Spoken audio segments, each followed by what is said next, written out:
Putting Europe Back to Work, pjanta 10 punti konkreti immirati biex jindirizzaw l-isfidi li qed jaffaċċjaw Malta u pajjiżi oħra Ewropej. Kitbu dwar dan il-Prim Ministru Malti Joseph Muscat, il-President tal-Grupp Soċjalista Demokratiku Hans Swoboda u l-membri parlamentari Ewropej Marlin Mizzi u Emily Turunen.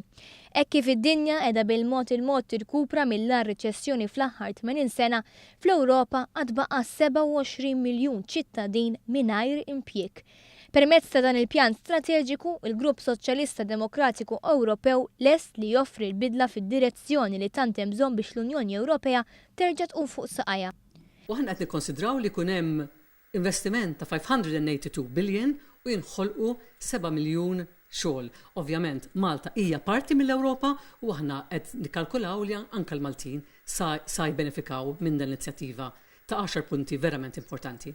Fir-rigward taż-żgħażagħ, il-pjan propost mill-grupp li tiegħu huwa membru l-Partit Laburista qed jitlob li l-budget allokat tal-garanzija żgħażagħ ta' tagħlim, taħriġ jew xogħol tiżdied minn 6 biljun euro għal 21 biljun euro.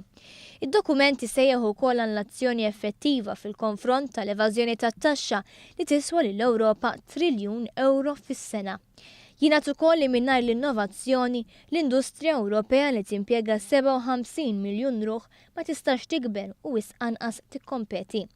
Ir-rapport jinkludi wkoll l-impenn tal-grupp li jnaqqas b'mod drastiku l-burokrazija marbuta mal-proċess biex jinfetaħ negozju ġdid. Permezz ta' enerġija aktar effiċjenti dan il-pjan qed jimmira li joħloq 2 miljun impjieg ġdid sas-sena 2020 filwaqt li jonqsu l-kontijiet tad-dawl għal gwadan tal-konsumaturi Ewropej.